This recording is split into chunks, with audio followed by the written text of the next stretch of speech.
My name is Nina Tran. I'm 31, and on my birthday this year, I sat alone in a corner cafe in Seattle with a slice of cake, a candle, and no guests. I wasn't angry, just tired. Tired of being the one who remembered everything, everyone, while being so easily forgot.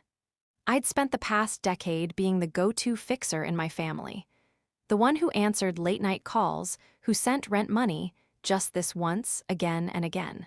But birthdays, they never quite circled back to me. Still, I decided to give them one last chance. I booked a small table at a cafe I loved, the Violet Door, tucked between a florist and a bookshop, where the tea smelled like cardamom and the music always felt like autumn. I sent a group message to my mother, my stepfather, my half-sister Lee, and my younger brother Owen. Nothing dramatic, just, hey, I'll be at Violet Door on Friday at 6 p.m. Nothing big, just cake. Would love to see you if you're free. No pressure, no guilt. I arrived early, carrying a small red velvet cake I'd ordered from a local bakery. I even printed a few childhood photos, one of me holding Lee's hand in the park when she was 3, another of us at the beach with Owen sitting on my shoulders. I taped them to the brick wall behind the booth. Silly? Maybe. But part of me hoped that when they walked in, they'd see those images and remember that once I mattered. At 6:10 p.m., the door swung open. I looked up. It wasn't them. Just a woman picking up takeout. At 6:30, I texted the group, running late, just checking. No reply. By 7:15, I'd stopped looking at the door. The candle I brought flickered on top of the untouched cake. The little flame was the only thing that looked celebratory. I felt hollow, but not surprised. Like my body already knew this would happen and was just waiting for my mind to accept it. The barista came over, a man in his 40s with warm eyes and a messy apron. "You okay?" he asked gently. I smiled. "Yeah, just waiting." He nodded, paused, then returned with a cup of plum tea on the house. I thanked him quietly and stared at the steam rising. That's when I noticed him. Sitting 2 tables away, facing the window, was a man maybe in his mid-30s. Tall, quiet presence. A dark green jacket hung on the back of his chair, and he was sketching something in a worn notebook. He didn't look at me right away. But then, just as I blew out the candle on my cake, with no one watching but the tea steam, he glanced over. I froze, a little embarrassed, but he didn't smirk or look away quickly. He just nodded. A quiet nod like the kind strangers exchange on rainy bus stops. A nod that said, "I see you." I took a deep breath and cut the first slice. Posted a photo to Instagram with a vague caption, "Sweet things, even when you're alone." Then I ate slowly, not because I was hungry, but because I didn't want it to look untouched. I wasn't mourning the absence. I was mourning that I still hoped. At 8:12 p.m., just as I was packing my things, the barista returned. "Someone asked me to give you this," he said, placing a small to-go cup on the table. I blinked, who? But the barista only smiled and tilted his head. I turned. The sketchbook guy was gone. On the side of the cup in faint blue ink was written, "Happy birthday, you don't look forgotten to me." My throat tightened. I didn't cry, I just sat there, holding the cup like it might dissolve in my hands. Not because I needed saving, but because someone, for once, didn't look away. I walked home with the paper cup tucked into my coat pocket like a secret. And for the first time in a long while, I didn't feel invisible. The morning after my birthday was quiet. No rain, just clouds the color of old paper. I sat by the window with coffee that had gone cold, staring at the street below like it owed me an explanation. I hadn't heard from anyone, no messages, no missed calls, but there it was, a new notification. A group message titled "Family Planning." The same thread we once used to organize holiday meals and split costs for last-minute emergencies. I opened it. It wasn't about my birthday. It was my mother. "We're planning a weekend in Napa Valley for Eric's 60th. Vineyard tour, private chef, hotel. Total comes to $1,750 per person. Please send your share by Thursday." That was it, no greeting. No, "How are you?" No, "Sorry we missed your birthday."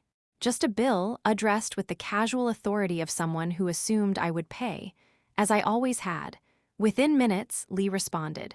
Payment sent, looking forward to it. Then Owen. I'll bring Dad's favorite bottle. I stared at the screen for a long time, feeling nothing. No betrayal, no heat, just the soft click of a lock I hadn't noticed until it closed. I opened my payment app, typed in $1. In the note field, I wrote 2 words, Happy Birthday. Then I hit send. That was all they were ever willing to give me, and now it was all I'd give back. I closed the app. Then I did what I should have done years ago. I opened every account, the backup fund I created for Owen's tuition overflow, the medical copay account for Mom, the wedding spillover for Lee. One by one, I revoked access, froze movement, reset passwords. Next came my contacts. Mom, Eric, Lee, Owen. I didn't type out some long goodbye. I didn't leave a voice message with carefully measured pain. I blocked them. One by one, not in anger, but in finality. That evening, I returned to the violet door. Not to be dramatic, not to mourn, just to sit again in the only space where I felt seen. My old booth was empty, but someone was already waiting at the window seat near the back. Julian, he saw me the moment I stepped in and smiled. Not wide, just enough to make me pause. You came back, he said, gently folding his sketchpad. I nodded. So did you. Habit, he said, but I'll admit I hoped. I sat down across from him without asking. The light between us was soft, familiar. Neither of us ordered anything, not right away, we just sat. You were right, I said finally. About what? That I don't owe them a seat just because they used to feed me. Julian leaned back, nodding. I know what it's like, he said, to keep showing up with your hands full and walk away emptier each time. For a moment I didn't speak, then I said it. Simple, honest. Yesterday, you were the only person who made me feel real. He looked up. I didn't know if it would matter. It did. Silence again, comfortable, weightless. Would it be okay, he asked, voice steady but unsure, if we started over? I mean not from scratch, but from here, where you're not erased and I'm not pretending not to care. I looked at him, at the open sketchpad beside his hand, at the way he never once tried to fix me, just witnessed me. You're the only one who didn't expect me to keep giving, I said. I don't want anything from you, he replied quietly. Just the truth, however much of it you're willing to give. A pause, then, without thinking too hard, I said, I'd like that. I'd like something that doesn't come with conditions or invoices. He reached for his tea, but paused, smiled instead. You won't have to celebrate alone again. Not unless you choose to. I let out a breath I didn't realize I'd been holding. This wasn't a rescue. It wasn't romance wrapped in lightning. It was a hand offered, not to pull me out, but to walk beside me. And this time, I didn't say maybe. I said yes. 3 nights later, I woke to the pale light of my phone screen flashing in the dark. Not a message, not a call, a notification. Suspicious login attempt detected on your account. Action required. I blinked, heart knocking gently in my chest. It was the emergency fund account. The one I used to top up for Mom's prescriptions. The one Owen had accidentally borrowed from once for spring break and promised to return. The one I hadn't touched in months. I sat up slowly, thumb unlocking the phone. There it was, a flagged access attempt from an unrecognized device. I checked the IP address. It was local, and I knew I didn't need to guess. They were already scrambling, and now they were reaching for what they thought I'd always leave open. I called the bank. It was just past midnight, but the woman on the other end didn't sound surprised. Freeze the account, I said calm. Transfer all remaining funds to my personal checking. Remove all other names. Yes, ma'am, she replied. Do you want to change security methods? Yes, change everything. Phone, email, ID verification. Make me the only key. She paused. You sound certain. I've had enough practice being used. I'm just finally closing the loop. She didn't ask anything else. The tone of someone who's done this for others before. I ended the call. Sat in the dark. Didn't cry. Didn't panic. Just thought they weren't checking if I was okay. They were checking if the doors were still open. The next day it started. Calls. Messages. Unknown numbers with the urgency of guilt dressed up as concern. Why did you change the locks? Pick up the phone, we're worried about you. You're acting irrational. Don't do something you'll regret. I didn't reply, not out of pride but peace. That evening I walked to the park. Just me, my headphones, and the cold whisper of fall brushing against my sleeves. The trees were shedding gently, like they understood what it meant to let go of what no longer fed them. I sat on a bench near the lake, watched the ducks move in slow spirals. Then I felt my phone buzz again. Voicemail from my mother. "Gloria, you can't just disappear like this. I've been up all night. What if something happened? We're your family." She paused. Her voice shifted, not quite crying, but balancing on the edge of manipulation. "I know we forgot your birthday, but you're being cold. You've always had a temper. You get that from your father." That line, always that line. When they couldn't guilt me, they blamed my bloodline. I deleted the voicemail, stood up, walked home in silence. That night, I opened my laptop and created a new folder, Truth and Receipts. Inside, I pasted every record. The original agreement where I co-signed the house at Shoreline Drive. Venmo screenshots from the tuition transfers. Medical invoices I'd covered. The spreadsheet I'd started years ago but never finished, titled Things I Gave Without Asking. Total $248,000. Not including time, not including holidays I paid for in silence, not including birthdays I watched come and go, always from the kitchen. I renamed the folder, Closure. Just before shutting the laptop, I sent a copy of the file to my accountant. Subject line, Audit Request, Family History. Then I brewed a cup of tea, chamomile, no sugar, sat by the window, and let the quiet be mine, not something forced upon me, but something I chose. The wind rattled lightly against the glass, and somewhere beneath it all, I thought I could still hear Julian's voice from 2 nights ago. "You won't have to celebrate alone again, not unless you choose to." And this silence, this wasn't loneliness. It was space finally returned to the one who kept giving it away. Saturday morning came without warning. It was barely 9 a.m. when the pounding began. Not a knock, not a doorbell. Fists, hard, relentless, familiar. I was in the kitchen, barefoot, stirring tea leaves into a pot of hot water. Julian was on the couch, sketchpad open on his lap, half listening to a podcast he'd paused when the banging started. We exchanged a glance. "I've got it," I said. He didn't argue. He didn't rise. He just nodded and set the pencil down slowly, eyes following me as I walked toward the door. The banging continued. I didn't rush. I didn't flinch. I tapped the screen beside the door and pulled up the security cam. 4 faces. My mother, Eileen, lips drawn tight, her eyes sharp with something between fury and performance. Eric, her husband, arms crossed, eyes scanning like he expected this to be over quickly. Lee, recording on her phone, the lens shaking slightly. And Owen, standing back as always, uncomfortable but still there. I turned on the intercom. "What are you doing here?" I asked. My mother stepped forward, voice pitched too loud for the calm of morning. "We need to talk, Gloria. Open the door." "I don't take walk-ins," I said flatly.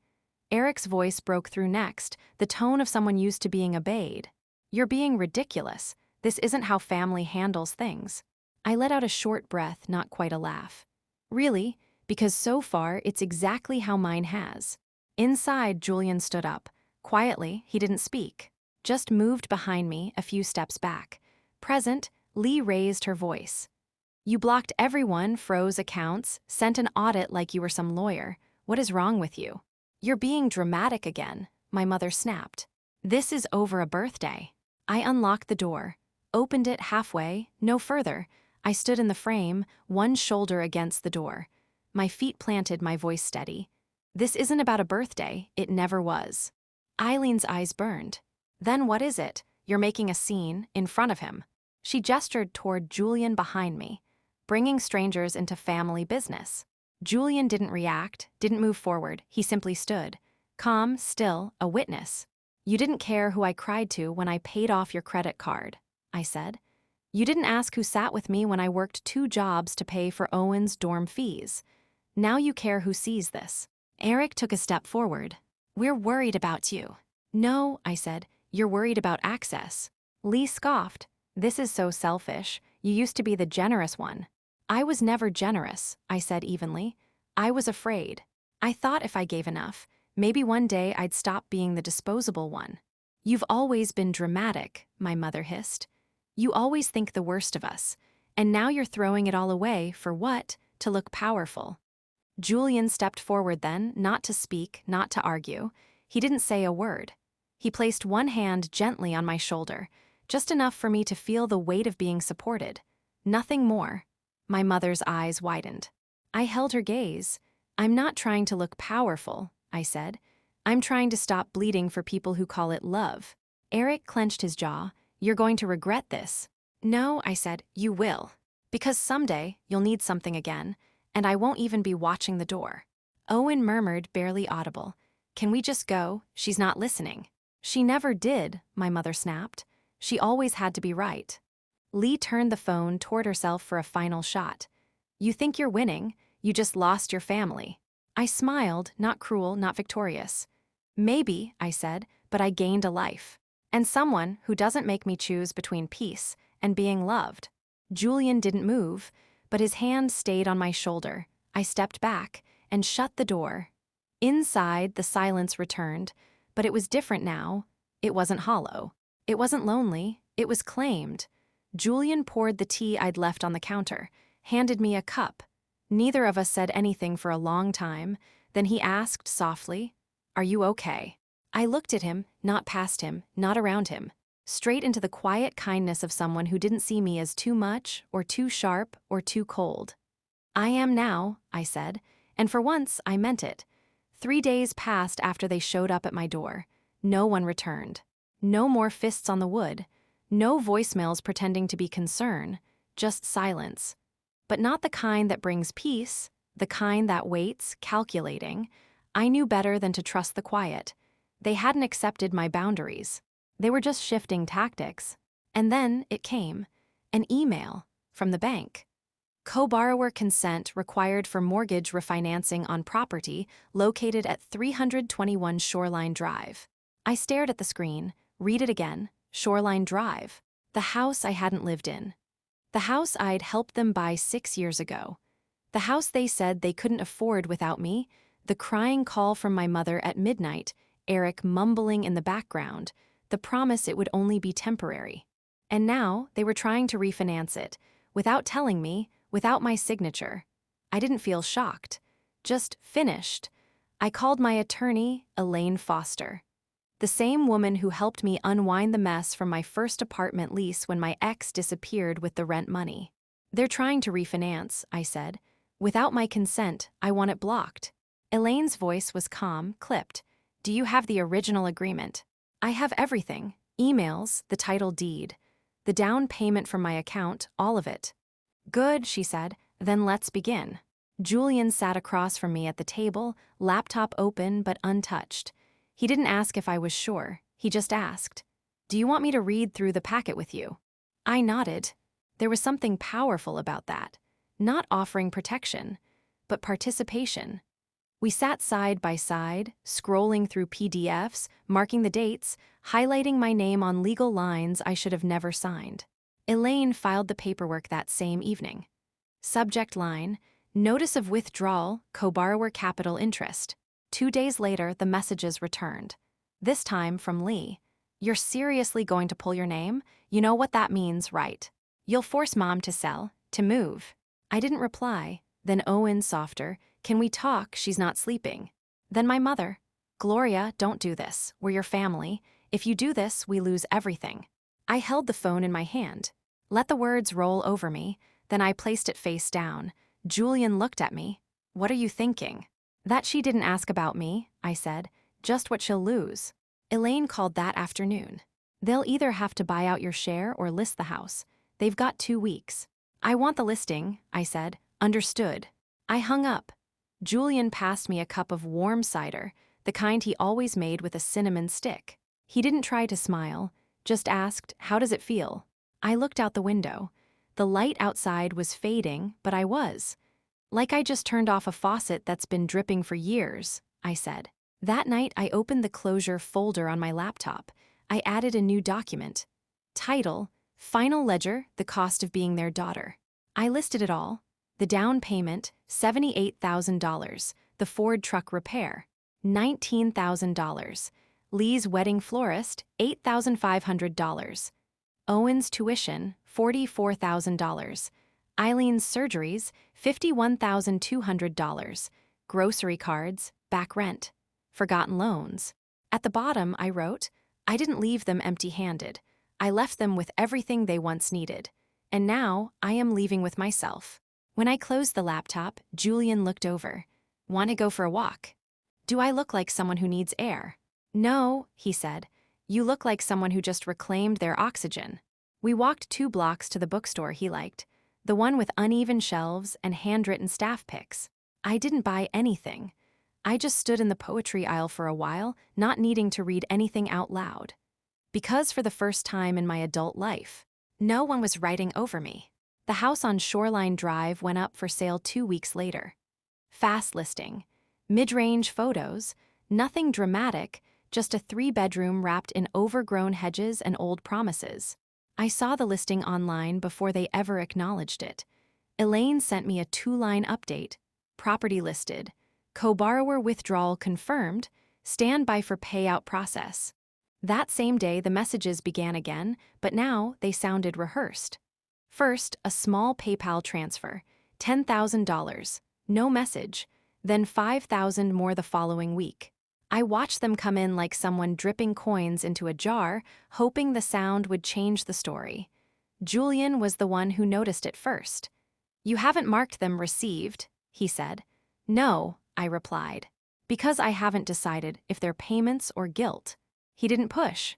He just refilled my tea and sat beside me while I clicked through old folders, receipts, photos, emails with subject lines like, just for this month, or I'll pay you back soon. A week later, another message came in, this time from Eileen. We've sent $22,200. That's what you asked for. Can we stop this now? No, thank you. No, we're sorry. Just a request to be let off the hook. I forwarded the message to Elaine, who responded within 5 minutes. Final balance confirmed. No apology attached, just money. If you want a reply, say nothing, just document everything. You owe them nothing more. Julian and I were sitting on the fire escape that night. Seattle air thick with late autumn fog. I think what hurts most, I said, is how fast they were willing to reduce it all to a transaction. Julian didn't look away. Because for them, he said, it always was. I closed my eyes, let that truth settle. It wasn't said to wound me, but to set me free. That weekend, I received a call from a name I hadn't seen in a while, Aunt Margaret, my mother's older sister. The only person in the family who never asked me for anything, never guilted me, never flinched when I said no. Her voice was soft, gentle in a way that made my throat tighten. She's been crying every night, Margaret said. Says she's losing everything, says you've turned cold. I didn't argue, I didn't defend. I'm not asking for revenge, I said. I'm asking for a refund. There was a long pause, then quietly. I know, I just wanted you to know that someone in this family sees you. When I hung up, Julian looked up from his sketchpad. You okay? I nodded, more than I've been in years. I didn't reply to Eileen. I didn't reply to anyone. But I did send Elaine one last instruction. If they delay final disbursement or attempt to revoke terms, proceed with legal filing. I'm not opening this door again. The next morning, the last transfer came in. $7,200. I stared at the screen. The numbers weren't neat. They didn't round out to apology, but they closed the column. Julian came over, placed a folded sheet of paper on the table. I opened it. He'd drawn me, not a perfect portrait, but the outline of a woman sitting at a window, tea in hand, a soft expression, and no one else in the frame. Below the sketch, he'd written, not owed, not erased, just home. I didn't cry. I reached for his hand, not because I needed holding, but because I wanted to hold something that hadn't asked me to prove I was worth it. That night, I wrote a letter I'd never send. Dear Eileen, I didn't become heartless. I just stopped financing what broke me. You taught me love looked like sacrifice. But now I know real love doesn't keep score. It simply shows up, without an invoice. Gloria. And Julian. He didn't say a word when I read it out loud. He just said, "You don't have to carry this anymore." And I believed him. It was a Wednesday afternoon when it happened. Julian and I were at the local farmer's market. The kind tucked between city sidewalks and maple trees, where the honey was sold in glass jars and every stall smelled like cinnamon or soil. We weren't looking for anything in particular, just space, a place where nothing was urgent. I was reaching for a bunch of wild chamomile when I heard the voice behind me. Nina. I turned. Dennis, still tall, still composed, but older now, not just in age but in posture. His coat hung looser. His eyes met mine slower. We hadn't spoken in nearly 5 months, not since the morning I shut the door. He didn't smile, didn't pretend we were okay. He just looked at me like someone trying to read the ending of a book he never understood. Julian stood beside me, not in front, not behind, just beside. I nodded once. Dennis. A beat passed, then another. "Didn't expect to see you here," he said. "I live nearby." He looked down at the flowers in my hand. "You always did like the soft ones." I didn't respond. Not because I was cold, but because not every memory needed answering. Then he said, quieter, "Your mom's back at Shoreline, just for now. She says the house feels too big." I raised an eyebrow. It always was. Dennis shifted his weight. "She's not doing great, says you left without explanation." I gave her the same clarity she gave me, I said. His eyes flickered, not in anger but maybe recognition. Then he looked at Julian, back at me. "He with you." Julian didn't flinch. I nodded. "He's been here." Dennis didn't nod, didn't challenge it. He just looked tired. "You were always the strong one, you know. We just got used to it." That was the problem, I said. There was no fight left between us. Just the quiet rubble of things not rebuilt. "Anyway," he said, "I hope you're well, truly." And he meant it in the only way he knew how. I nodded once. "Take care, Dennis." He walked away, not in defeat, not in shame, just smaller than before. I turned to Julian. "You okay?" he asked. "Yeah," I said, and I was, because seeing him didn't reopen anything. It only confirmed what had already closed. We walked to the next stall, bought a jar of honey, and didn't talk about it again. That night, at home, I placed the chamomile in a glass jar and set it on the kitchen table. Julian was reading on the couch. I walked over, stood behind him, arms around his shoulders. He looked up. "What are you thinking?" I thought about the voice that once called me selfish, the hands that only reached for mine when I was useful, the silence that used to feel like exile, now just space. Then I said, "I don't miss what they were. I miss what I thought they could be." Julian closed his book, set it aside. "That's grief, love, but grief doesn't mean you go back. It just means you're done hoping someone else will finish the story for you." I sat beside him, laid my head on his shoulder, and for once I didn't feel like the girl who had to rebuild everything. I felt like the woman who had, and who no longer needed to explain why. It had been 8 months. 8 months since the house was sold, since the last transfer cleared, since I removed myself from every role they had written for me. Julian and I had moved into a small townhome just outside the city, not too far, but far enough that silence no longer felt like absence, it felt like peace. I hadn't seen my mother since the day on the doorstep. Until today, we didn't plan it. I was at a community gallery event, helping Julian hang one of his sketches. A quiet drawing of a woman sitting by a window with a teacup and a faraway look. Inspired, he always said, by the first night I didn't flinch when someone offered me stillness. She walked in just after noon. My mother, Eileen, thinner, slower, dressed in navy.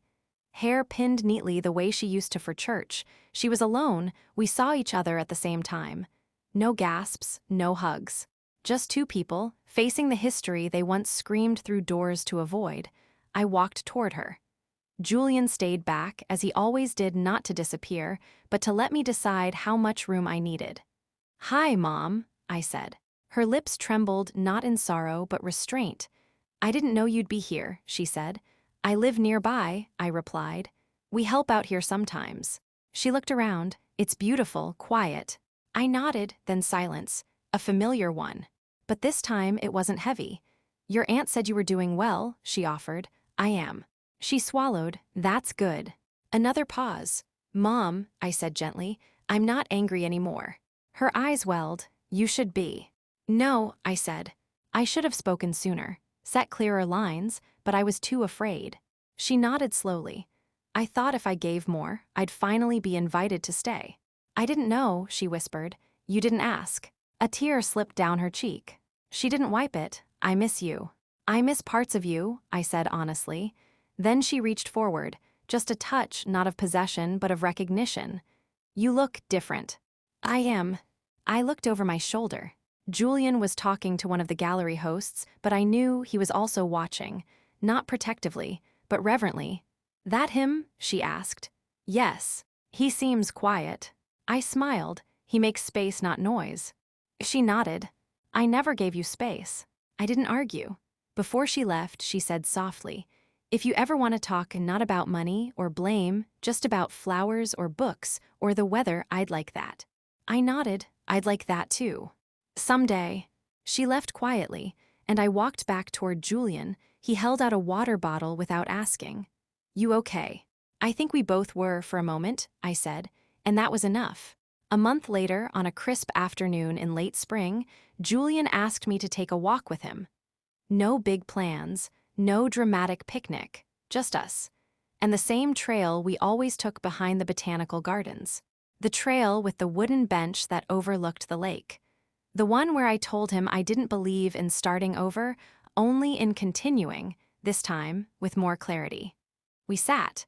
He pulled a folded piece of paper from his coat. Not a ring box, not a speech, just a sketch. It was me standing in a doorway, not holding anything, not giving anything, just being. I drew this the first day I saw you say no, he said.